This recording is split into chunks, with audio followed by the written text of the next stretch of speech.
Hello, everyone. Whoa. Welcome. Thank you so much for joining us tonight. My name is Esther Mobley. I'm the senior wine critic at the San Francisco Chronicle, and I'm joined tonight here by Tor Kenward, vintner at Tor Kenward Family Wines and the author of Reflections of a Vintner, Stories and Seasonal Wisdom from a Lifetime in Napa Valley. The Commonwealth Club would like to thank the Bernard Osher Foundation for supporting this Good Lit event. And before we get started, a couple of reminders. Tonight's program is being recorded, so we kindly ask that you silence your cell phones for the duration of the program. And if you have any questions for Tor, please fill them out on the cards that were on your seats when you walked in, or if you're joining us online, please ask those questions through the YouTube chat.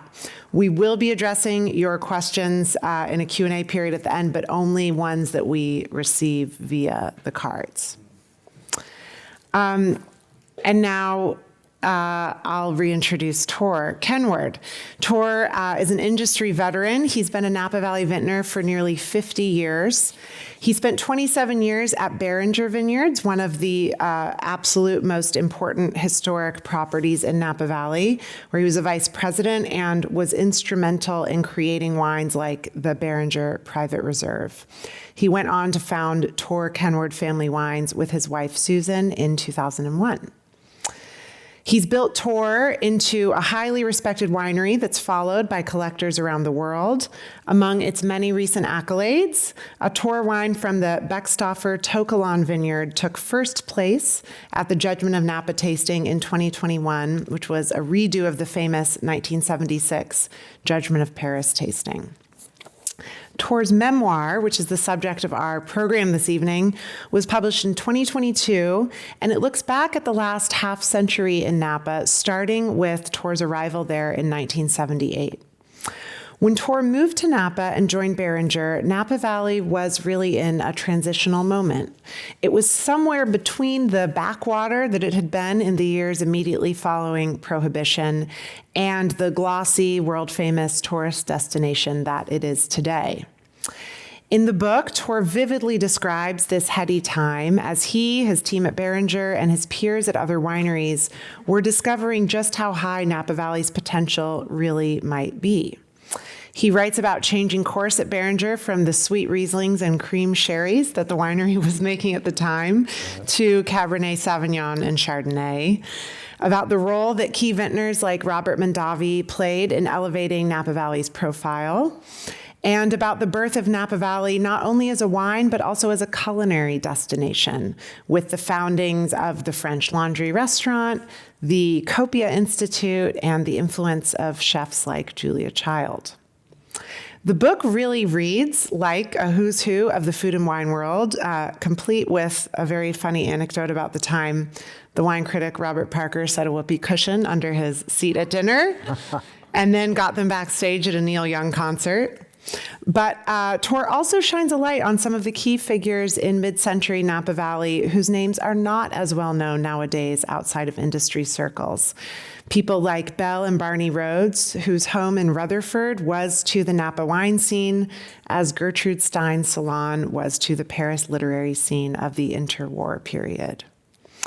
So Reflections of a Vintner, which if you haven't read already, I urge you to, scatters behind-the-scenes details about the crafts of winemaking and grape growing, charting the vintner's work throughout the course of a whole year. But for me, as a reader, the most powerful thread throughout the book is the feeling that Tor conveys of really having been building something collectively.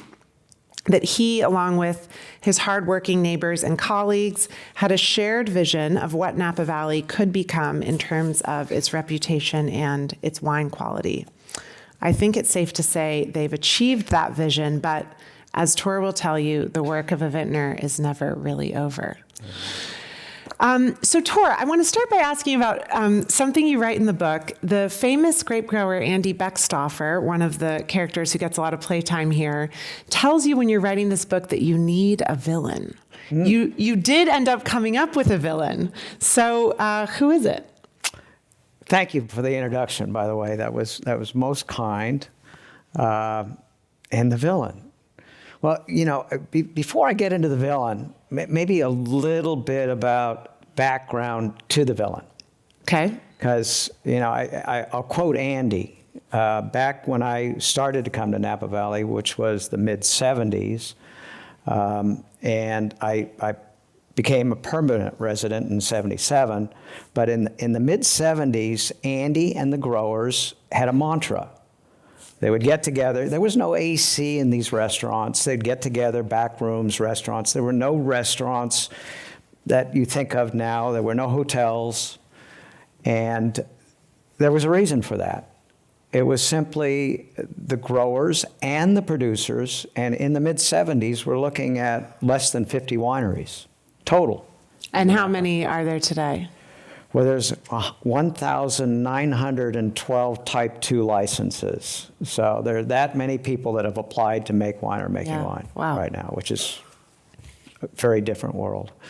So let's go back to that early Andy world. My world is the mantra that they would actually talk about, verbalize, was never let the sun set on the tourists. So they could come up, taste wine, all free. No one charged for tastings back in those days. There was no bottle of wine over maybe $15. No bottle of wine. When Joe Heights charged $20 for a Martha's Vineyard, everybody went into shock. It was the gossip of the valley. How can you do that? So this was that world that Andy was a part of, and I became a part of, very fondly so. And the villain back then was the same villain that we have now. In 1968, that's when we started the Ag Preserve. A bunch of growers, producers said we want to set aside zoning certain parts of land for open space and basically ag. It was the very first of its kind in the United States, an action like that. They had death threats from developers. There was a huge part of, there was a contingent that wanted to make Napa Valley look very much like South Bay. Urban sprawl, take advantage of the climate, take advantage of the beauty of Napa Valley, and the heck with agriculture. So they were able to get this ag preserve in place, and the villain were those people that resisted that, the ones that threatened Jack Davies, threatened others. They actually at one time had the Army Corps of Engineers planned to cement the entire Napa River. Can you believe that? And then put in an airport. Wow. So the battle was already, the lines were drawn, and we are still fighting those battles today. Rezoning. I think everybody probably knows about the initiative process right now that some people are fighting in Solano. We have those same issues right now with some projects in Napa Valley. So we have this tug of war between those that want to urbanize, develop, short-term gains, as opposed to that very long-term gain and business that we're in, which is agriculture. It's the golden goose. It's the date that got us to the dance, or we brought to the dance, and we still need to go home with that. Yeah, you have this line I love. The villains here are those who, for self-interests, tear at this core, develop their own silos, monuments mostly to themselves, and foster an environment that darkens the waters around them. So, yeah, I mean, the folks you describe in your book so admiringly are the folks who you really see as having been building something in common together. Yes, and I'd forgotten I wrote that, but the business that I became a part of in the 70s and the business I'm a part of right now is most of us share information freely. If there's a question about winemaking, somebody did something that we admire, we go to that person, what did you do? What was it that made that wine special? A little different, and we have an open dialogue. it's not the silos that you see in certain industries where people are very, very protective of information and sharing it. And that's one of the things I still love about the Napa Valley. I mean, there's exceptions to the rule. People that don't do that, but they are the villains. But they are really today in the world that I still work in and love. It's still a free sharing, informational. It's almost family, if you will. So let's go back and talk about the path that led you to Napa in the first place. In the book, you described this beautiful food epiphany one night when you were stationed in Vietnam, and had spent an evening with a civilian tasting seafood by the docks. Can you tell us about that? Well, I've had so many wonderful 2, 3-star Michelin meals in my life. I've been very fortunate. It's been part of my career, part of my life since I moved to the Napa Valley. And those are very memorable meals. But it's funny, sometimes those very small, intimate meals like that change your life, and they're so simple. That was basically, and I should have never done what I did. I was off base with a Vietnamese civilian who worked nearby, who conned me or talked me into. He claimed a great culinary experience. I love seafood. And he said, I'd take you on out, and if you can get off base at night, which is crazy, and you'll never forget it, just bring a bottle of Jack Black, I think was what he loved. So I got off base, had a motorcycle kid take me to where I was supposed to meet him. I met him, so that was good. He took me where the boats were coming in at sunset, and they were literally bringing in all the fresh fish that they'd caught right outside. I think this was in Vung Tau.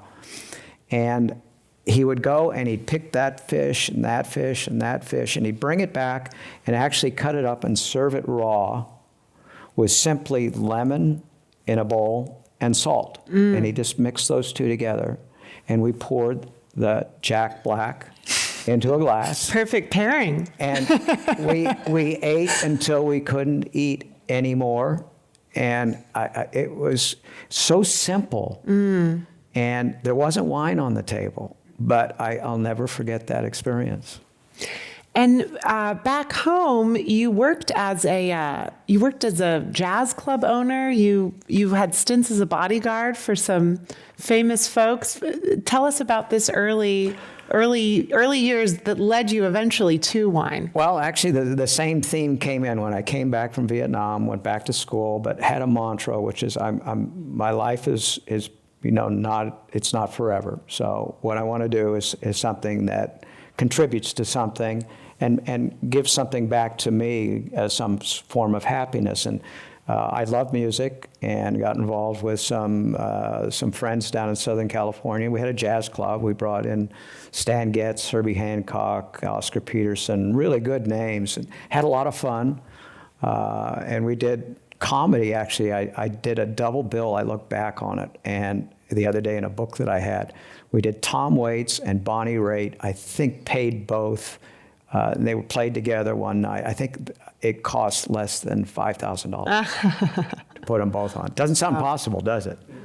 But back in it was a different world back then. But long story short, they introduced me to fine wine. The people that were coming to the jazz club. Tom and Bonnie. And I was a bodyguard for Elvis one night. Obviously, you look at me, and it wasn't going to be a long-term career decision. And then Aretha Franklin one night, too. So I had some fun times, different times before I got into the wine business. But once I was introduced to the great wines of the world, which they would bring and I would cook, there was no turning back. And coming up to Napa Valley, I mean, the people, the beauty of Napa Valley, it's science and it's art and science mixing together in a way that, and agriculture that I had made a decision that was going to be the rest of my life. So you fell in love with wine. You'd been coming to Napa as a visitor, and then you just decided to move to Napa. I did. Yeah. I basically threw everything in the back of, I'm trying to remember what I had back then as a car. It was an MG. And it was a little black MG, which was, so I didn't have a lot of stuff. And threw it back. I ran Beta Breakers, went up and applied for whatever jobs, everybody sort of knew what few jobs were available. One was at Behringer, and they called me 2 days later and said, "Do you have a job if you want to come up?" So I moved very quickly. And you stayed there for 27 years. Actually, 25 at Behringer, Okay. yeah, and yeah. Lucky break, that initial just dropping off your resume, yeah. Well, it was an interesting winery at the time. You talked about Baron Blut and cream sherry. My mom loved that cream sherry. And that was the most popular wine at the famous Rheinhaus that most of you know at Behringer's was the cream sherry, because and there was no serious Chardonnay, Cabernet, or whatever we have right now. It was a very different world. But we had an ownership at that time that wanted to change all that. And I landed just at the right time. I became one of the resident wine nutcases. And That remained was the that official way. title, yeah. Remained that way the entire time. But they put me in a position where I was able to do a lot of guidance into reserve programs. They sent me to Europe every year to sit down with winemakers, and they paid me money to do that. Pretty good gig. Yeah, I cried when I landed in Paris the first time. I just couldn't believe that. First class ticket, and I'm sitting down and going to places I'd always dreamed about and getting paid to do that. So it changed my life in so many different ways. So within a few years at Behringer, the Barenblut, blood of the bear, which it translates to, was on its way out, and wines like the Behringer Private Reserve were on their way in. What happened? I mean, were you looking and talking to your peers in Napa at the time? Were you looking to these European vintners you were visiting? Was it clear there was kind of a new era coming in for wine? That's a good question, because a lot of things were converging. It wasn't me. It was a whole group of people at that time. Napa was changing. We had an international owner at that time who had the idea that we could look at the wine business in not the same way you would as a stock. This is what happened when Coca-Cola got into the business in Pillsbury, is you don't compare quarter to quarter. It's agricultural. It's a long-term business, and you build it as a long-term business. So our ownership at the time was European. They wanted to change things. The core group that I started to work with were visionaries. There was a very strong core management group that we had at Behringer at the time. Most of us stayed together as a group that entire 25 years. It wasn't turnover. It wasn't new people. Most of us stayed together really closely those 25 years. And they hired Professor Anjoubert to do a complete report, one of the greatest geologists in Europe dealing with vineyards and geology. We hired Jean-Louis Mondreau from Latour to come and sit down with us and tell us what he thought about Napa Valley and what we were doing. We hired Patrick Léon from Mouton to sit down and to help us out. Patrick went on to Opus One. So this was happening all at one time. And Bob Mondavi, myself, and a few others were going to Europe and seeing the hospitality. We didn't have anything resembling that at all in the Napa Valley. It was cold cut sandwiches, steak, And, Sally Schmidt had a wonderful little chutney house, but it was, it was more of a lunch. French Laundry. Yeah, that was 1992 when Thomas came. Yeah. So in the 70s and the 80s, especially when we started to change things there was no culinary places, and we were bringing all that back from Europe. We were borrowing the playbook. That was an amazing playbook that we wanted to bring to Napa and to change. So I started quite a few culinary programs. Mondavi's had their Great Chefs programs. Trefethen's had a programs. But that whole culinary revolution really happened in the late 70s, probably more the early 80s. Well, at one point in the book, you say the birthday of the culinary revolution, you trace it to a single day, May 4th, 1983. Yeah. What happened on May 4th, That actually 1983? happened right here in San Francisco. It was the launch pad for AIWF, the American Institute of Wine and Food. Julia Child there were two, I was on the board, but the two symbols on the board that were really driving it was Julia and Robert Mondavi. And we had Dick Graft, and was also a founder, another vintner, but it was Shalom. Julia and Bob. And they threw everything at it, and on that May 4th, 1993, somehow, a whole bunch of us, and I had a very, very minor part in that, put together 11 courses, 11 great chefs from all over the United States to celebrate American cuisine.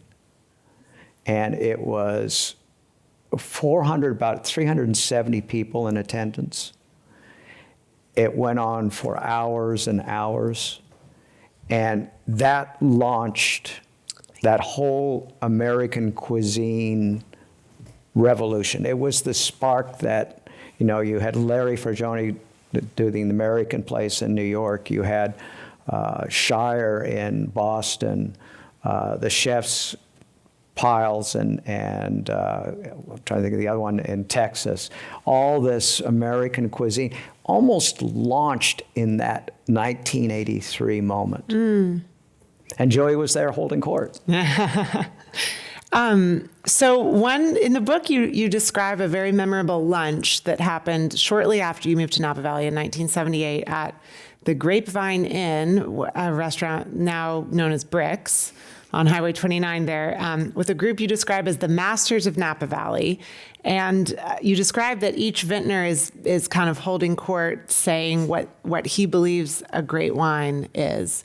And Andrei Chelychev, maybe the greatest of them all, the longtime winemaker at BV, among other places in Napa, he said what makes a great wine is flesh. Mm-hmm. What's flesh? Well, maybe can we step back on that, because you had Robert Mondavi was there, Louis Martini was there, Warren Winiarski could have been there. I remember I can remember though Bob and Louis getting into the conversation, Andre getting into the conversation, and Mike Gergich could have been there too. I mean, they would get together. And I was invited by my mentor at the time, Myron Nightingale, to sit on the side and, to introduce myself and sort of be the fly on the wall. And they got to, and this was at the Grapevine Inn. Now, no AC in the place, so it's the middle of summer. They're dropping ice cubes into their red wine and talking. And talking a lot and drinking more of the red wine with ice cubes in it. And it got into the conversation about what makes a great wine or a wine age well. And, we got into somebody that defended it needs bright acidity. Somebody said it's the pH. You need to have, that 3.3, 3.4, that low pH to make it age. And then another person, no, it's the terroir. It's where it is. And then another person said no, and I think it was Robert Mondavi, said it's the balance. Mm-hmm. It's all those things. Bob was always politically correct. You're all right. Yeah, you're all right. But Andre, now this is a Russian-born gentleman who's probably, I'm trying to think what he would have been, maybe in his 50s then. And he'd been in Napa Valley since 1938 when he came. And he'd been through a lot of, more than anybody in the room, vintages in Napa Valley. And he said, and he had this very deep voice, he said, "No, it is not all those. It is the flesh." And I went, what in the hell is he talking about? And he went on to say, you know, the great wines that he had made over the years that he'd been there, there was always a flesh element to it. It had a textural, nice mid-palate to it. It wasn't balanced, it wasn't overripe, and it wasn't underripe. It was something that had that wonderful plush, but in great proportion, long window of flavor to it. And those wines were great when they were young, and those wines aged extremely well too. That was his. So I didn't have, you know, the experience to really call on that I have now, and I look back, and Andre was absolutely right. It's the wines, and I can't speak for all wines from all places in the world, but I can speak to Napa Valley. It's the wines that in their youth have a beautiful balance, but also have a little bit of that flesh to them. I love it. You left Beringer, you started your own winery in 2001. Why? It was time. You know, when I came to Napa Valley, all I could afford was the campground the first, weeks or so, and found a place that for $35 a month that I could stay in. It was a wonderful little place, by the way. And, I could not afford to start my own winery. And it was a dream that I'd always had. And we had actually sold Beringer at that time to the Australians. And I had a lot of money in my back pocket because I was part of the management group, and they were very kind to me after those years. So it was time for me to do what I'd always wanted to do, have my own little winery. That had been your dream from the beginning? Yeah, it's where I'd always hoped I could find myself getting to. Yeah. You talk about so many of the kind of changes that really reshaped Napa. One that I don't know if everyone, you say it's seldom discussed outside industry chat rooms, but it's a game changer. Is a method of grapevine trellising called vertical shoot positioning. Can you explain what that is? And yeah, why? it was really revolutionary. Most people look at, in the Napa Valley, we had much more new winemaking equipment. We did have some new equipment, but most of it was really based on the basics of making wine. It wasn't game changer. We had maybe better equipment. We can, for instance, take a stainless steel tank now, and instead of moving red wine out and then bringing it and pumping it back in and giving it a lot of oxygen, you can pretty much do everything in the tank without moving it around. Things are jacketed. We have temperature control and things that help you along the way. But the basics of winemaking, red and white, at the very, very high end, are pretty much the same as they've been for centuries. If you want to go to the basics, we have better equipment, but the basics are pretty much the same. What has changed more is the way we grow grapes and our understanding of viticulture. Back when I came into the Napa Valley, there were two fundamental ways of growing grapes. One was California sprawl, which is just, either the cordon canes or the shoots basically just formed a big, like a big head of hair around the grapes. The grapes were not in all the same position in a lot of cases. And the leaves are just kind of all going every which way. Yeah. It's like walking through depending on the soil types and how vigorous it is, like it's walking through a forest to a certain degree. And then you had head prunes vines, which are the old ones, and they were the same thing. You know, you had a big head of hair, and you had some grapes that were a little greener and some grapes that were a little riper, and very inconsistent compared to where we are growing grapes fundamentally now, which is VSP, vertical shoot positioning. And if you look at all the vineyards as you're driving up down Napa Valley now, you'll see that the fruit zone is positioned where it actually sees a little bit of light. Sunlight. And that has actually changed the character of our wines in Europe and here. That getting a little more sunlight, direct sunlight at certain times of the day in there, that has softened tannins in the wine. And you have more even ripening too. So you don't have, as you would with a California Sprawl, a lot of the less paracines in the wine, a little more of that greenness. Now there's some somms out there that love those old Napa. I love them too, with a little bit of that paracine green taste to them. It tastes like a green peppery. Yes, it does. Yeah. It's exactly what it tastes like. But, that was very common back then. So the way that we're growing grapes now and our viticultural advancements, we can measure moisture in soil. We know so much more about viruses, which were rampant in Napa Valley in the 70s and the 60s, rampant in Europe and Bordeaux and Burgundy too. We know so much more about the morphology and the understanding of each grape variety and how it grows and how we should grow them. Well, then on the winemaking side, the book is kind of full of insights about how the wine gets made, this kind of behind the scenes thing. And one thing you describe is the art of blending.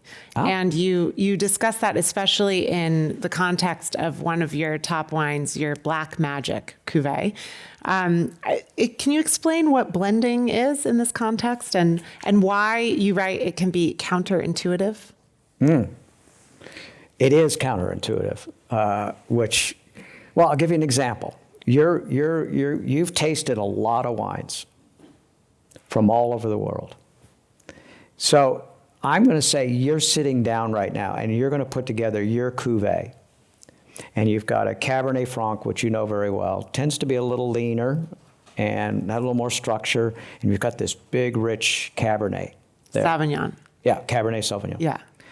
So you're going to go, well, I think if I put 5% in there, that'll give it that little bit of tension that it needs.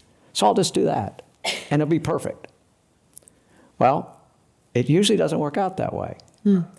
What happens is that, up to 5%, it might be magical.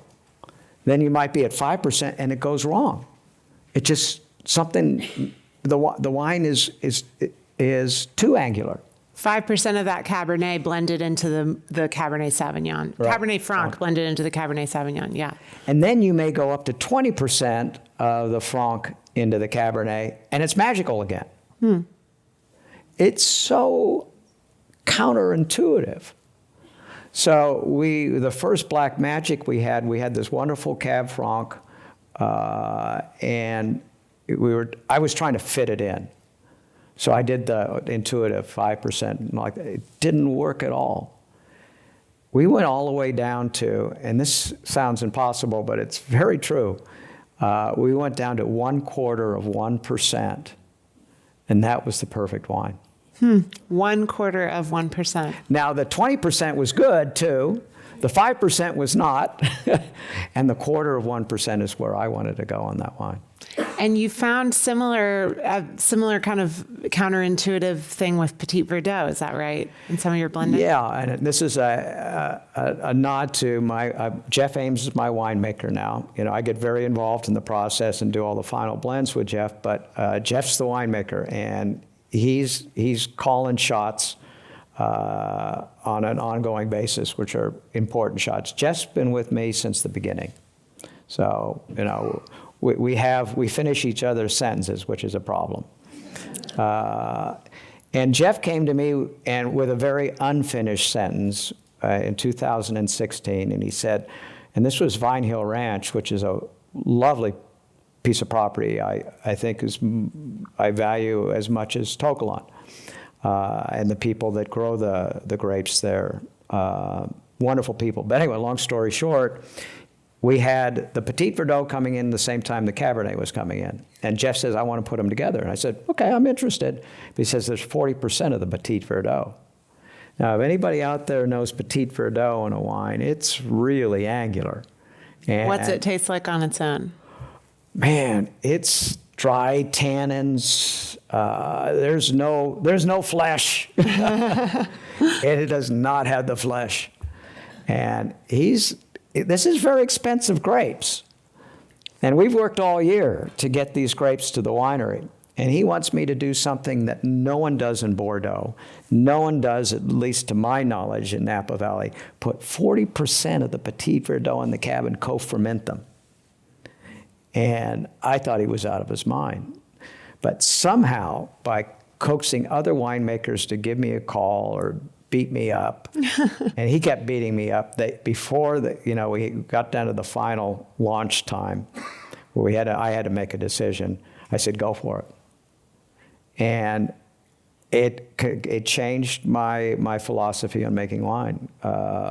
It turned out to be either my favorite wine of the vintage. I could say it's my favorite wine of the vintage. It became the Black Magic that year. Just an extraordinary wine. So instead of having this grape with no flesh whatsoever that's used as a blender in Europe, in Bordeaux, and mostly here in Cabernet, it made this incredible wine co-fermented with Cabernet, as opposed to what most winemakers do is they'll ferment separately and then have the luxury of seeing what you add later after fermentation. If you co-ferment, you can't go back. Right. The grapes are together from the get-go. You don't get to kind of set it up in a lab later and add 0.25%. It's sort of like that guy who jumps off the 10th floor and he hits the 5th floor and he said, so far so good. You're committed to what you're doing. Yeah. I want to ask you, so among the many little eras you've witnessed in Napa Valley, a new one kind of began in the early 90s. There was this era of the cult Cabernets. Mm-hmm.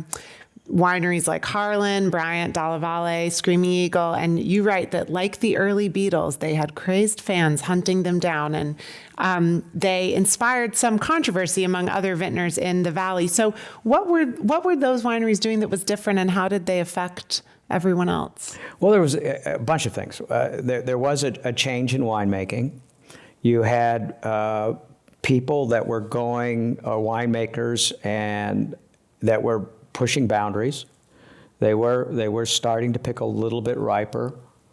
In the 70s and 80s, especially with larger houses that were more corporate, the concept was to pick at a certain range that was dictated by Davis or Fresno, the two major enology schools at the time. Even in Montpellier, in Bordeaux, the picking was, so they were pushing boundaries a little bit. But as you and I know, there was a gentleman who also was, I think, instrumental. Some people, he's a pariah, and some people have a lot of admiration for him, Robert Parker. And Bob got to the point where I think it was David Shaw of the LA Times said, and he's probably right, he's the most powerful critic, period, ever on the planet. Of any subject, yeah. Yeah. Yeah. So when Bob would publish a report and give a wine 100 points or a high score, that wine would become quickly a cult wine. It was crazy time. It was cuckoo time. But it was kind of exciting, too, because, you're going, am I going to get 100 this year? Is it my turn? And I got to know Bob, who I have a lot of respect for him, even with that power. I think he managed that about as well as any human being could. He was true to his heart and his soul. He did have an amazing palate. One day I sat down and tasted 127 wines with Bob Parker. And he had already gone to a winery before he sat down with me, and he went on to another winery after he left. So, I mean, the capacity was Wow. crazy, yeah. He claimed, did he not, that he never forgot a wine he tasted? Well, I went through those 127 wines, and about 50 or 40, maybe 50, I'm bragging, I couldn't read my notes clearly. You know? Even if you're spitting, it gets tough. Yeah, he's doing a 100-point score. I'm going a 5-point score about that time on these wines, and but I am listening to what he's saying because I'm very interested, obviously, about the wines. And he was very friendly, talked very openly about wines. We listened to rock and roll, and Neil Young usually, and had a hamburger maybe at the end. But I would listen to what he was saying about the wines, and darn if those weren't the same notes that I read when he published that thing. Wow. I have no idea how he was able. That's why I think he was a little bit of a phenom. Yeah, a superhuman maybe, or super tongue. Yeah. Savant. Yeah. I want to ask you about Julia Child. I named my daughter Julia in part after her. I'm a huge fan. You write a lot about her. She was clearly a dear friend. You have a very funny anecdote about lunch at her home in Montecito. What was she like? She was, the Julia that I knew was just so much fun to be with. She, great conversationalist. Usually we would talk about a lot of things other than wine and food.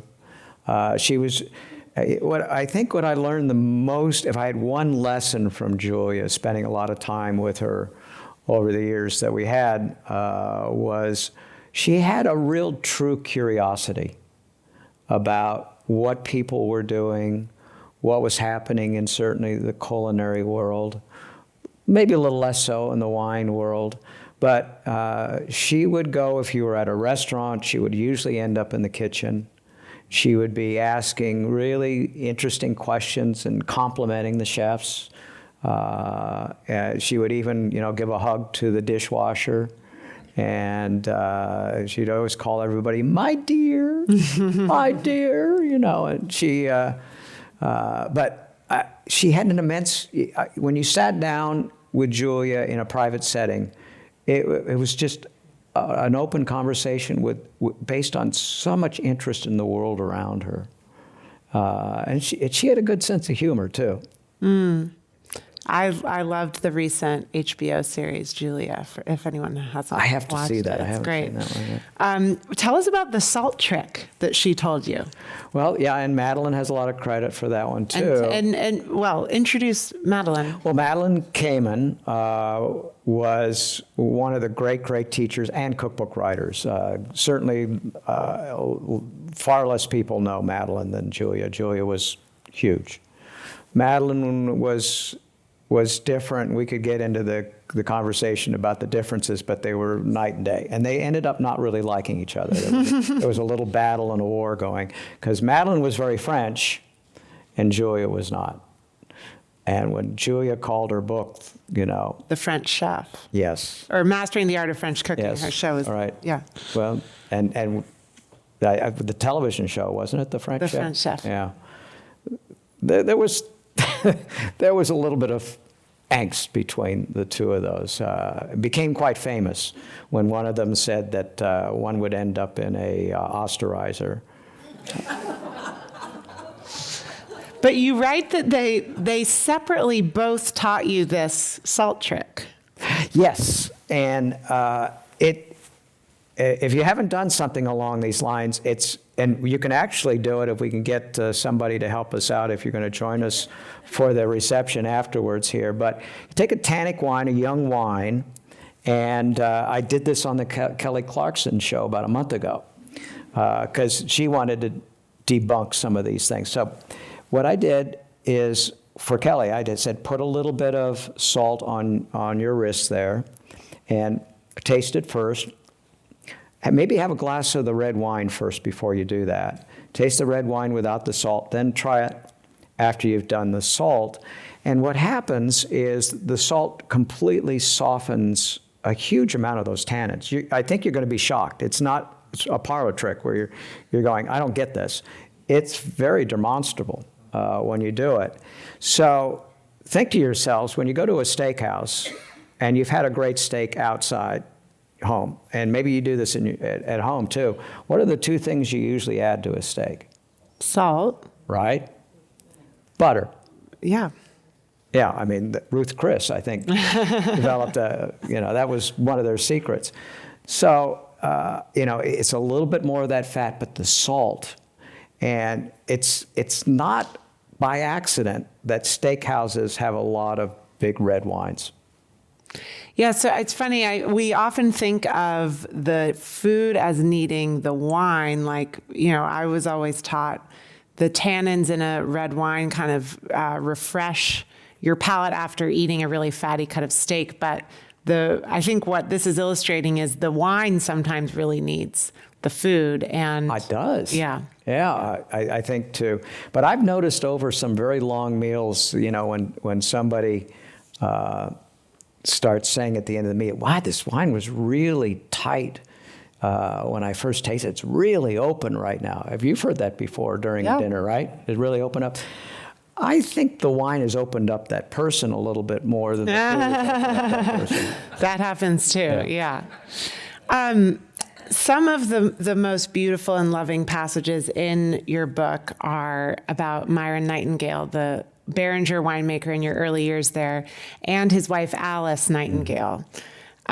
You write about them. In many ways, they define a lost period of Napa's history, one we can't go back to again. What do you mean by that? That's an interesting question, Esther. Myron came from a railroad family, I think West Virginia. Somehow got out to California, went to the University of California, Berkeley, a class of 44, I think.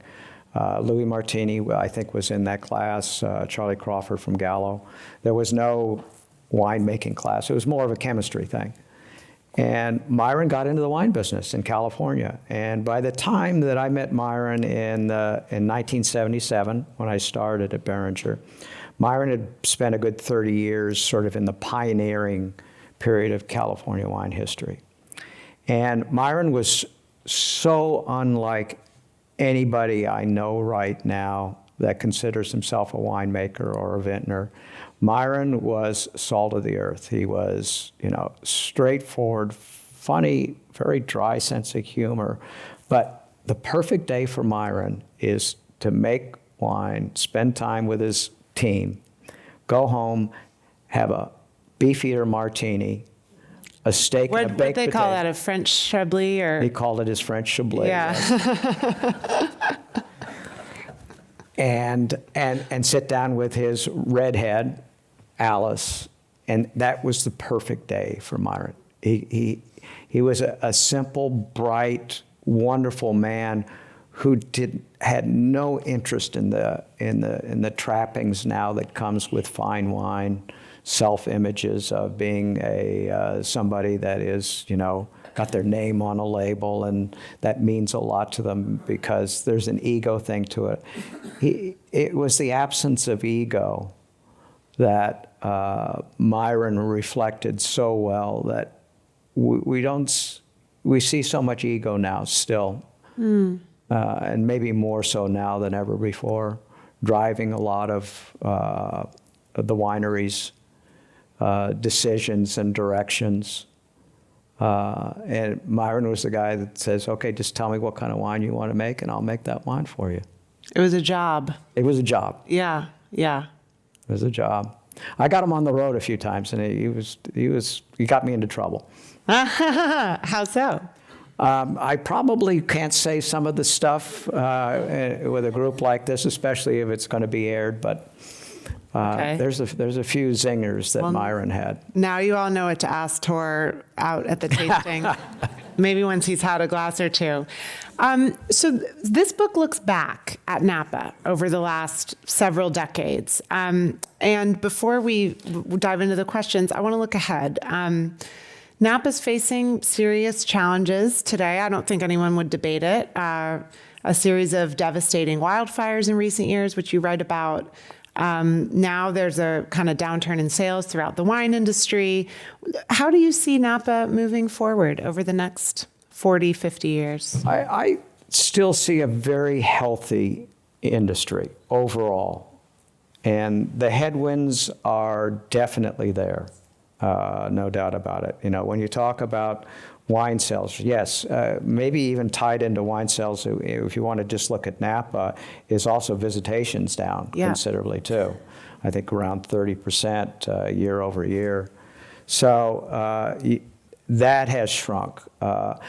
I personally, because I've seen the industry now over quite a few years, decades, is that we've had these shifts in different ways before, and we're going through headwinds and some changes, and there will be wineries that won't be able to survive.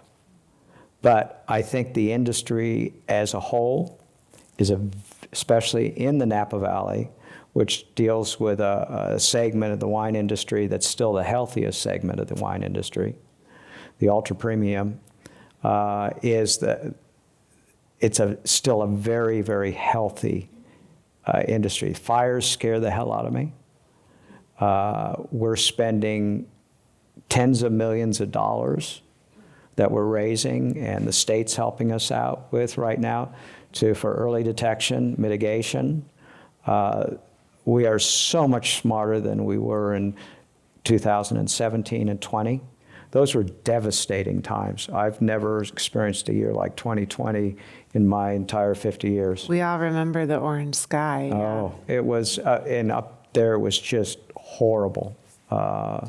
So, you know, we're smart. There's a lot on the line. I saw a Vintner statement that the wine industry contributes to the U.S. economy $34 billion. That's Napa Valley. Yeah, that's not the entire wine industry. Yeah. So it's a big deal. There's a lot on the line, and there's a lot of smart people. So I'm going to put my money on the people that I've seen do amazing things over the last 50 years. I truly, in my heart of hearts, think it's going to be still a vibrant industry, but there'll be changes, and there'll be some people that will get hurt.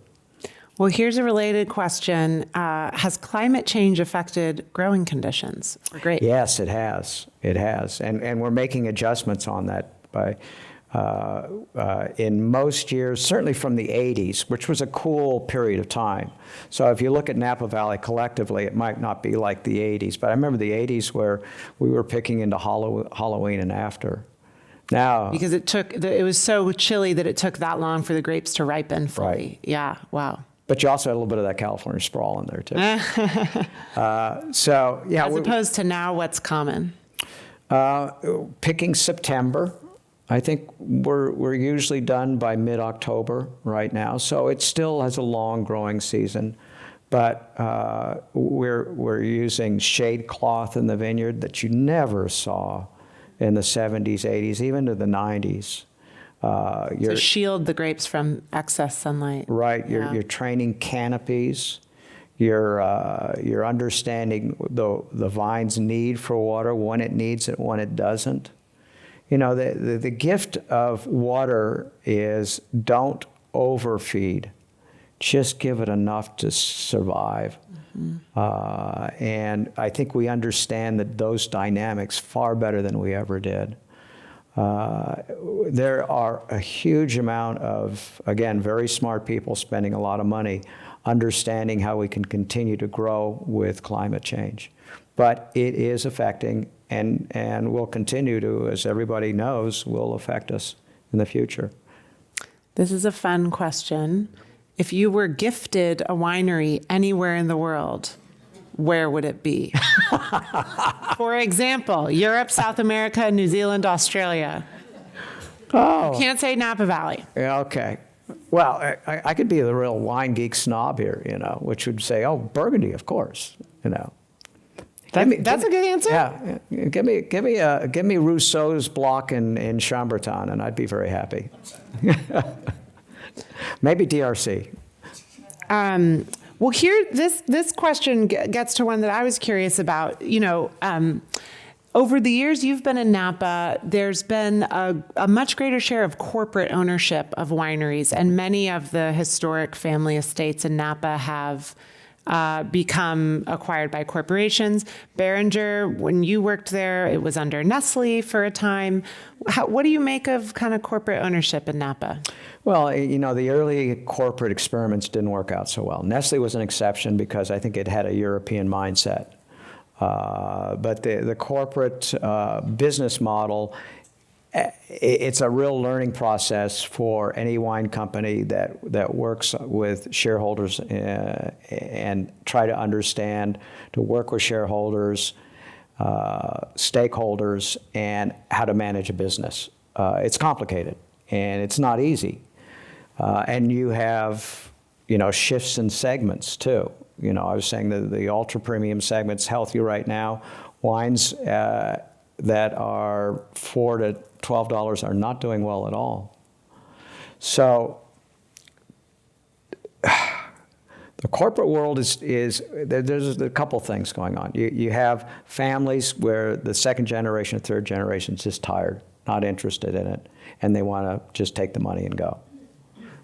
That's fair. You don't have to acknowledge your parents or your grandparents. Can't imagine my family having a winery in Napa Valley to hand down and not wanting to take it over. But yeah, me neither. But you and I never had that. Yeah. So and there's big dollars, as you well know. You know the numbers that they're taking home. It's tempting, especially if you don't have the love of the business. So you have that going. There's consolidation, but we've been going through periods of consolidation for a few decades, actually. So there's always that. What's interesting to me is that a lot of the luxury houses, European luxury houses, have become very involved in the Napa Valley wine industry. Yeah, that's right. That's right. There's been a lot of activity, beginning, of course, with Opus One and the partnership between the Mondavis and Mouton Rothschild. But right. Yeah. You have Chanel. owns Saint-Supéry and the Latour folks and Smith Haute Lafitte. Yeah. That's an interesting statement right there. That these top Bordeaux wineries are so interested in Napa Valley. Well, luxury brands. Yeah. Right, LVMH, yeah. Mm-hmm. Yeah, it is.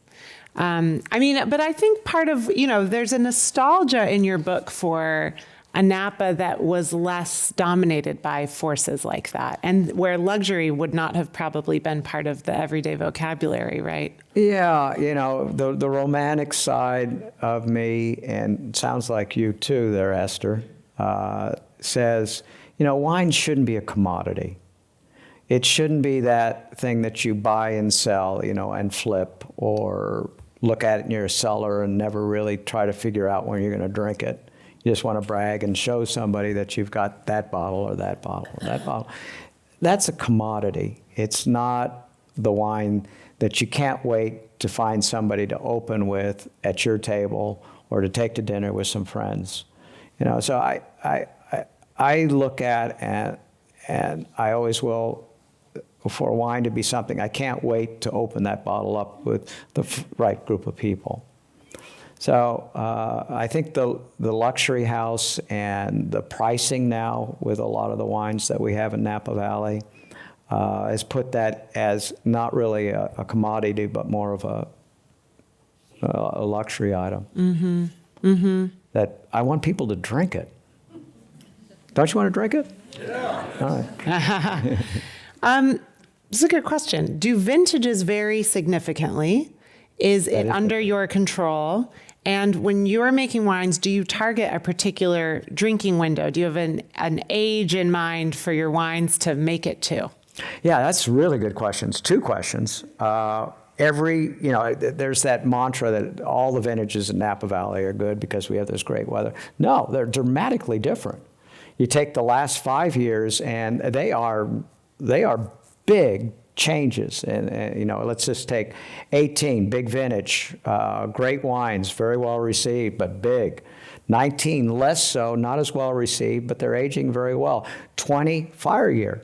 I did not make any red wine in 2020. I did not want to take that gamble with the smoke that we had in the valley. So for me, it was a no year. 21 turned out to be, you know, it was kind of rugged in the beginning, but these wines have just turned into beautiful wines.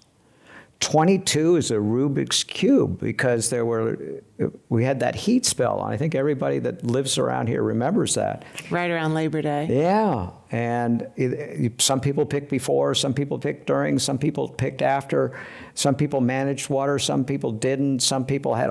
It was so many different facings to that vintage. There'll be some really, really good wines, but it's going to be all over the place. And then 23, the PR drum is beating, saying that's the vintage of the century. That's what I get a lot of emails about that. Yeah. Yeah, we learned that phrase from the Bordeaux. They had at least 2 every decade. At least. Yeah. So then, do you have an age in mind when you're thinking about how your wines will be made? You know, I love that question because I get that so often. It is really one of the prominent questions you get as a vintner. And here's where I would like most people to go on that, is I have known great critics of wine, people that have been in the business and tasted and collected and drink wine on a regular basis that are very knowledgeable, and every one of them has a little different window. I've known some that like to drink their wines young, because they like that vibrancy in a young red wine. We'll talk red wines. And I know some people that would like to drink what I might consider a dead wine. You know, necrophiliacs, you know. I get into trouble. Okay. And you know, a lot of English love very, very old wines. Clarets, yeah, that some of them are past their prime for me. So I guess what I'm trying to get is that I would invite everybody that really likes wine, drinks wine, has a wine cellar, and collects wine, is to find your own window and be really comfortable with it.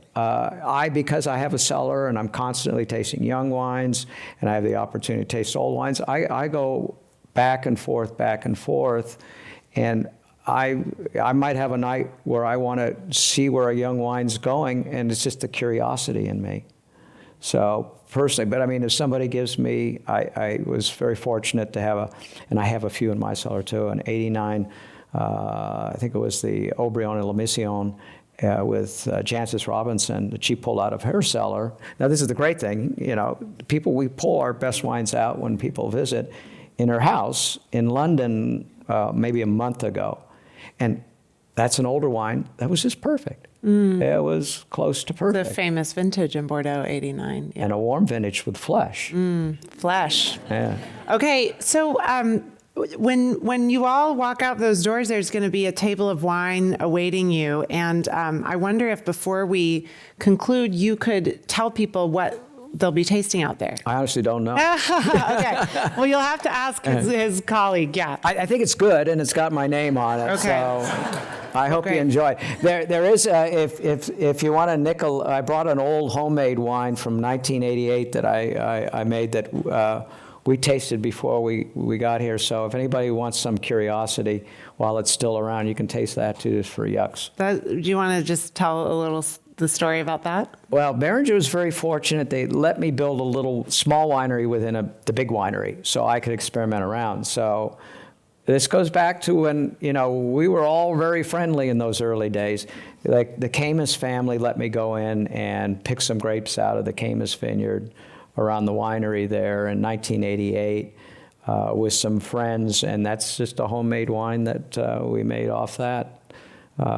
Very simply made. What does it say on the bottle there? Yeah, it says, made with the minimum amount of intelligence, zip technology, maximum instinct, and damn good grapes and friends. There you go. Yeah, and there's Tor. And what I love is the 1988, the vintage is clearly written in pen, and so is CV, Camus Vineyards. Right. So, Well, we were cheap. We would always try to reuse a label any way we could. yeah, I love it. Well, Tor, thank you so much. Let's please all thank Tor Kenward, the author of Thank you. Reflections of a Vintner.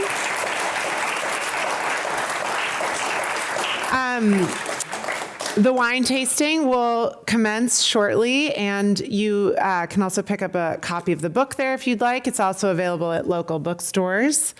If you would like to support the Commonwealth Club's efforts in making virtual and in-person programming possible, please visit their website at commonwealthclub.org. I'm Esther Mobley. You can find my writing about wine. I cover the California wine industry exclusively at sfchronicle.com. Thank you, and take care. Thank you, Esther. Thank you.